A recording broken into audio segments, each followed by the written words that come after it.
ಹೆಸರು? ಬಸವರಾಜ್. ಬಸವರಾಜ್ ಅವರು. ಎಷ್ಟು ಎಕರೆ ಜಮೀನು ಇದೆ ಬಸವರಾಜ್ ಅಣ್ಣ? 2 ಎಕರೆ. 2 ಎಕರೆ. ಯಾವ ಭತ್ತ ಹಾಕಿದ್ದೀರೋ? ಮೀನಾಕ್ಷಿ ಸೋನ. ಮೀನಾಕ್ಷಿ ಸೋನ. ಹೆಂಗ್ ಇಳುವರಿ ಚೆನ್ನಾಗೈತೆ ಇದು? ಹಗ್ಗ ಹಾಕ್ಬೇಕಂತ. ಹಗ್ಗ ಹಾಕ್ತೀನಿ ತಡೀರಿ. ಎಲ್ಲಿ ಹಾಕ್ಬೇಕು? ಮೀನಾಕ್ಷಿ ಸೋನ. ಮೀನಾಕ್ಷಿ ಸೋನ ಹಿಂಗ್ ಚೆನ್ನಾಗಿ ಬಂದೈತೆ ಅಗತ್ಯ ಈ ಸತಿ? ಪರವಾಗಿಲ್ಲ. ವರ್ಷ ಮಳೆ ತುಂಬಾ ಜಾಸ್ತಿ ಆಯ್ತಲ್ಲ, ಏನಾದ್ರು ಅನಾಹುತ ಅಂತ ಅನಿಸ್ತಾ ಇದೆಯಾ? ಇಲ್ಲ. ಅನಾಹುತ ಅದು ಇವೆಲ್ಲ ನೀರ್ ಹೆಚ್ಚಿ ಇಳಿದು. ಹೌದಾ? ಓ, ನೀರು ಇಲ್ಲೇ ಐತಲ್ಲ ನಿಮ್ದು ಡ್ಯಾಮಿನ ನೀರು? ಓ, ಮುಳುಗಡೆ ಪ್ರದೇಶಕ್ಕೂ ಬರತ್ತಿದ್ದು ತುಂಬಾ ನೀರಾದ್ರೆ. ಏನ್ ನೀರ್ ಜಾಸ್ತಿ ಆಗಿ ಬಂದಿತ್ತ ಈ ಕಡೆ? ಬಂದಿತ್ತು, ತುಂಬಿತ್ತು. ನೆಟ್ಟಿನ ಹಿಂಗ್ಬಿಟ್ಲ ಏನಿದೆ ಹಾನಿ ಆಗಲ್ಲ. ಹಾನಿ ಆಗಿಲ್ಲ. ಉಳಿಸೋನಂತ ಭಗವಂತ ಒಬ್ಬ ಇದಾನಲ್ರಿ. ನಾವು ಒಳ್ಳೇದ್ ಮಾಡಿದ್ರೆ ಆ ದೇವ್ರು ನಮ್ ಜೊತೆಗೂ ಒಳ್ಳೇದ್ ಮಾಡ್ತಾರೆ. ತುಂಬಾ ಭಾರ ಆದ್ರೆ ಹೊರಲ್ಲ. ಎಷ್ಟು ಕೈ ಹಾಕ್ಬೇಕು ಇದಕ್ಕೆ? ತುಂಬಾ ಭಾರ ಆದ್ರೆ ಹೊರ್ತಾರ. ಅವರ ದೊಡ್ಡ ದೊಡ್ಡ ಹೊರೆ ಈಗ ಮ್ಯಾಲಿಕ್ ಹೋಗ್ಬೇಕಲ್ಲ, ಅಲ್ಲಿಗೆ ಹೋಗ್ಬೇಕಲ್ಲ. ಈ ಕಡೆಯಿಂದ ಹೋಗಕ್ಕೆ ಕಷ್ಟ ಆಗುತ್ತೆ. ಸ್ವಲ್ಪ ಸಣ್ಣ ಕಟ್ರಿ ಅಂತಾರ ಅಣ್ಣ. ಎಲ್ಲ ಮಿಷಿನ್ ಅಲ್ಲಿ ಮಾಡಿಸ್ತಾ ಇದಾರೆ, ನೀವ್ ಯಾಕೆ ಮಿಷಿನ್ ಕೈ ಹಾಕಿಲ್ಲ? ಇದು ಮಿಷನ್ ಮಾಡಿಸಿದ್ರೆ ಹುಲ್ಲು ಸಿಗಲ್ಲ.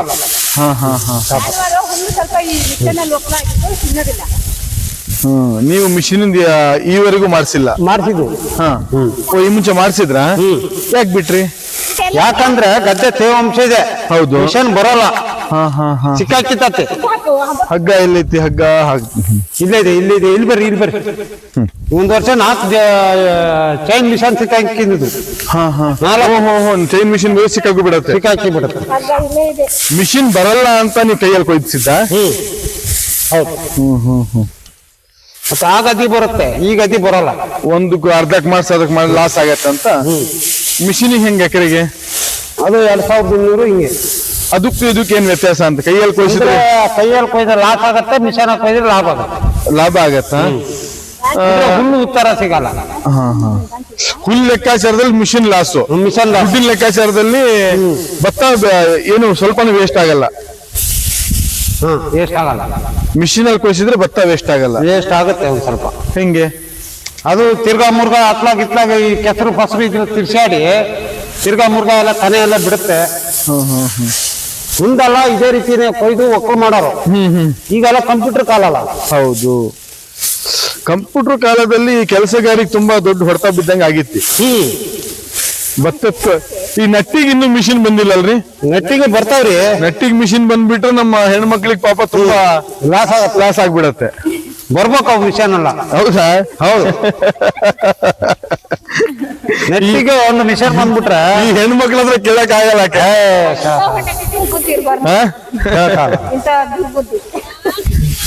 ನಾವು ಮಿಷನ್ ಬಂದ್ರು ಮಿಷನ್ ಬರುತ್ತೆ ಅಲ್ಲ. ಅದೇನಲ್ಲ, ನಿಮ್ ಎಲ್ಲದು ಬಂದಿದೆ, ಅದು ಬರುತ್ತೆ. ಈಗಿನ ಟೆಕ್ನಾಲಜಿ ಇದ್ರಕ್ಕೆ ಅದು ಬರುತ್ತೆ. ಮಿಷಿನ್ ಬಂದಿದೆ. ಉತ್ತರ ಕೊರಿಯಾ ಆ ಕಡೆ ಎಲ್ಲ ಇದೆ ಅಲ್ಲ, ಚೈನಾ ಗೀನಾ ಕಡೆ ಎಲ್ಲ ಬಂದಿದೆ. ನಮ್ಮ ಈ ಭಾರತದಲ್ಲೂ ಬಂದಿದೆ. ನಮ್ ಈ ಕತರ ಜಮೀನಿಗೆಲ್ಲ ಮಿಷಿನ್ ಬರಲ್ಲ. ನೆಟ್ಟಿ ಮಾಡಕ್ಕೇನ್ರಿ? ತಡೀರಿ, ನಾನು ಹೇಳ್ತಾರೆ. ಯಾಕೆ ಹೇಳ್ರಿ? ಯಾವದೇ ಮಿಷನ್ ಬಂದ್ರು, ಯಾವ ಮಿಷನ್ ಬಂದ್ರು ಈ ಫ್ಯಾಮಿಲಿ ಐತಲ್ಲ, ಇದು ಮೂಲಿ ಕುಂತ ಮೇಲೆ ವಯಸ್ಸಾದ್ಮೇಲೆ ಇನ್ ಯಾರು ಗದ್ದೆ ಬರೋದಿಲ್ಲ. ಕರೆಕ್ಟ್ ಮಿಷನ್ ಬರೋದೇ ಒಳ್ಳೇದು. ನಿಮ್ ತಲೆಮಾರು ಹೋದ್ರ ಮೇಲೆ ಈಗಿನ ಮಕ್ಕಳು ಜಮೀನ್ ಕೆಲಸ ಮಾಡೋದಿಲ್ಲ. ನಾವು ಗದ್ದೆ ಜಮೀನ್ ವಿಡಿಯೋದಲ್ಲಿ ನೋಡ್ತಿದೀವಿ. ಈ ಕಾಲದ ಮಕ್ಕಳು ಯಾರು ನಟ್ಟಿಗೂ ಬರೋದಿಲ್ಲ, ಗದ್ದೆ ಕೊಯ್ಲಿಗೂ ಬರೋದಿಲ್ಲ. ನನ್ಗೇನು ವಯಸ್ಕ ಆಗ್ತಾ ಬಂತ, ಇನ್ 2-3 ವರ್ಷ ಬರ್ಬೋದು. ಅಷ್ಟ್ ಬಿಟ್ರೆ ಇನ್ನು ಗದ್ದೆ ಇಳಿಯೋರಿಲ್ಲ, ಮಿಷನೇ ಬರೋದು. ನಿಮ್ದು ವಯಸ್ಸು ಮುಗಿಯಕ್ಕೂ ಆ ಮಿಷಿನ್ ಬರೋದು ಕರೆಕ್ಟ್ ಇದೆ. ನೀವ್ ಹೇಳ್ತಾ ಇರೋದು ಅನುಭವದ ಮಾತು ಚೆನ್ನಾಗಿದೆ. ಈಗಿನ ಮಕ್ಕಳು ಯಾರು ಕೃಷಿಗೆ ಬರೋದಿಲ್ಲ. ಯಾಕೆ ಬರೋದಿಲ್ಲ ಅಂದ್ರೆ ಅವ್ರಿಗೆ ಆಗೋದಿಲ್ಲ. ಅವ್ರಿಗೆ ಯಾಕೆ ಅಂದ್ರೆ ಇದು ಕೆಲಸ ಅಲ್ಲ ಅಂತ ಮಾಡ್ಕೊಂಡಾರವ್ರು. ಬರೀ ಓದೋದು, ಡಾಕ್ಟರ್ ಕೆಲಸ ಮಾಡೋದು ಅದೇ ಕೆಲಸ ಅಂತ ತಿಳ್ಕೊಂಡಾರೆ. ಕಂಪ್ಯೂಟರ್ ಮಕ್ಕಳು ಕಷ್ಟಪಟ್ಟಂಗ ನಮ್ಮ ಮಕ್ಕಳು ಕಷ್ಟಪಡಲ್ಲ. ಈಗ ನಾವು ಈ ಬೇಸಾಯ ಮಾಡಿಲ್ಲ ಅಂದ್ರೆ ಹೊಟ್ಟೆ ಕೂಲ್ ಅಂತ ಬರ್ತೈತೆ ಹೇಳ್ರಿ. ಅವಾಗ ತಂದೆ ತಾಯಿ ಎಲ್ಲಾ ಸಣ್ಣ ಮಕ್ಳಿಗೆ ಕರ್ಕೊಂಡೋಗಿ ಬೇಸಾಯ ಮಾಡಿಸ್ತಿದ್ರು. ನೀವೆಲ್ಲ ಒಪ್ಕೊಂಡ್ರಿ. ಈಗಿನ ಮಕ್ಕಳಿಗೆ ಬರೇ ಓದೋದು, ಪುಸ್ತಕ, ಮೊಬೈಲ್, ಅದ್ರೊಳಗೆ ಜೀವನ. ಗದ್ದೆ ಜಮೀನ್ ಕೆಲಸ ಯಾರು ಮಾಡ್ತಾ ಇಲ್ಲ. ಬರೀ ಮೊಬೈಲ್ ಮೊಬೈಲ್ ಹಿಡ್ಕೊಂಡು ಶಾಲೆ ಒಳಗೂ ಮೊಬೈಲ್ ಕೊಟ್ಟು ಕಳಿಸ್ತಾರೆ ಈಗ. ಹೌದು ಹೌದು ಹೌದು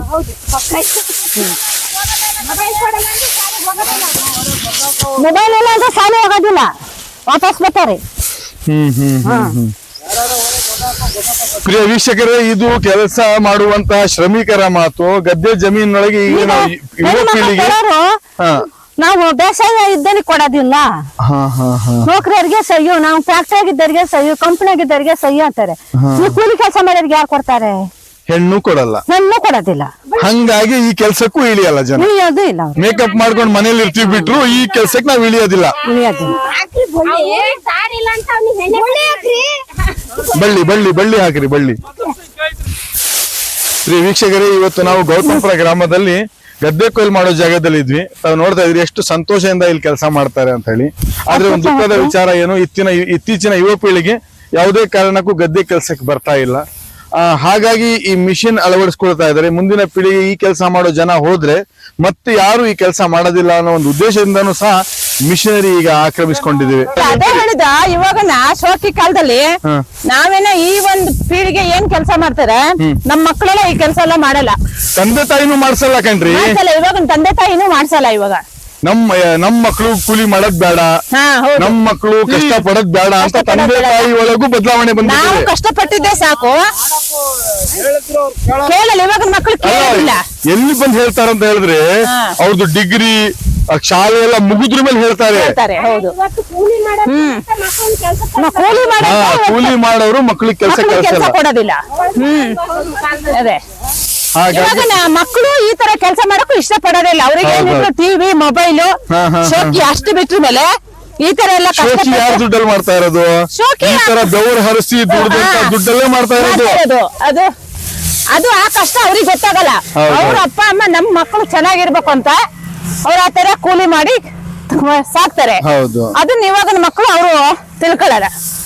ಅವ್ರೇನಿದ್ರು ಶೋಕಿ ಮಾಡೋದು, ಒಳ್ಳೆ ಊಟ ಬೇಕು ಅನ್ನೋದು, ಒಳ್ಳೆ ಬಟ್ಟೆ ಬೇಕು, ಒಳ್ಳೆ ಡ್ರೆಸ್ ಬೇಕು, ಒಳ್ಳೆ ಬಟ್ಟೆ ಬೇಕು, ಮೊಬೈಲ್ ಬೇಕು ನಮಗೆ. ಆ ಮೊಬೈಲಿಗೆ ಜಗಳ, ಆ ಮೊಬೈಲ್ ಅದೇ. ಹಂಗಾಗಿ ಇವಾಗ ಯಾರು ಈ ತರ ಎಲ್ಲ ಹಳ್ಳಿ ಕೆಲ್ಸನೆಲ್ಲ ಇಷ್ಟ ಪಡಲ್ಲ.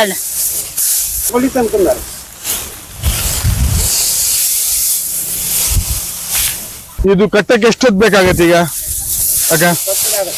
ಕಟ್ಟಕ್ಕೆ ಸಂಜೆ ಆಗತ್ತಾ? ಕಟ್ಟಿ ಎತ್ತು ಹೊರ ಹೋಗ್ಬೇಕೇನೋ ಅಲ್ಲ, ಬಿಟ್ಟು ಹೋಗಂಗೇನಿಲ್ಲ.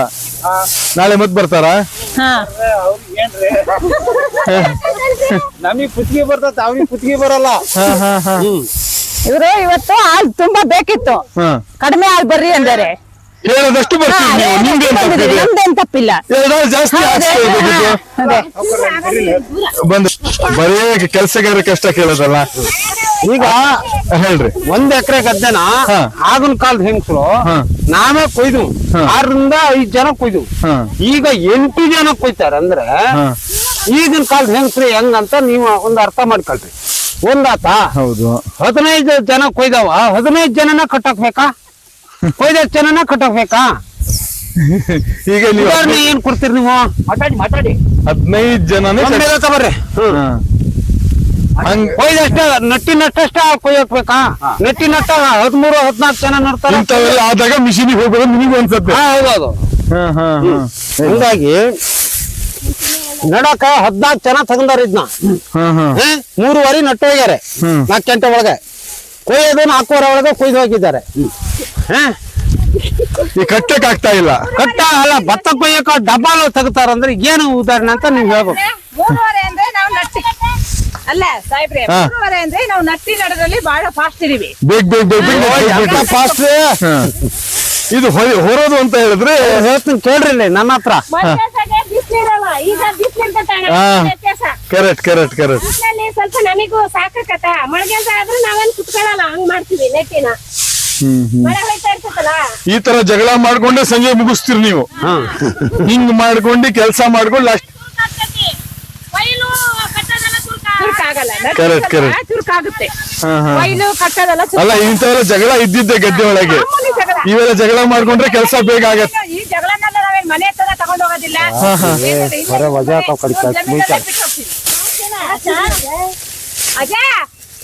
ಇಲ್ಲಿಂದ ಏರ್ ಹೋಗ್ಬೇಕಲ್ಲ ಅಜ್ಜ ನೀವೇ ಬರ್ಬೇಕು ಅಜ್ಜಗೆ ವೇಟ್ ಸಾಲ ಮೇಲೆ ಇಡ್ತೀವಿ ಹಿಂಗಿದೆ ನಮ್ ಕಡೆ. ಸರಿ, ನಿಮ್ಮ ಹೆಸರು ಅಂತ ಹೇಳಿದ್ರಿ? ಬಸವರಾಜ್. ಪ್ರಿಯ ವೀಕ್ಷಕರೇ, ಬಸವರಾಜಣ್ಣ ನಮ್ಮ ಜೊತೆಗಿದ್ದಾರೆ. 2 ಎಕರೆ ಜಮೀನಿಗೆ ಇವತ್ತು ಕೊಯ್ಲು. ತುಂಬಾ ಸಂತೋಷದಿಂದ ಕೆಲಸ ಮಾಡಿಸ್ಕೊಳ್ತಾ ಇದ್ದಾರೆ. ಇವಾಗ ಗದ್ದೆಯೊಳಗೆ ಇಳುವರಿ ಬರಲಿ ಅಂತ ಆಶಿಸ್ತಾ ಈ ಒಂದು ಕಾರ್ಯಕ್ರಮ ನಮಗೆ ನಡೆಸ್ಕೊಡಕ್ಕೆ ಜಮೀನಿನೊಳಗೆ ಅವಕಾಶ ಮಾಡಿಕೊಟ್ಟ ಬಸವರಾಜಣ್ಣವರಿಗೆ ತುಂಬ ಹೃದಯ ಧನ್ಯವಾದ ಸಲ್ಲಿಸ್ತಾ ಈ ಕಾರ್ಯಕ್ರಮನ ಇಲ್ಲಿಗೆ ಮುಗಿಸ್ತಾ ಇದ್ದೇನೆ. ಜೈ ಹಿಂದ್, ಜೈ ಕರ್ನಾಟಕ.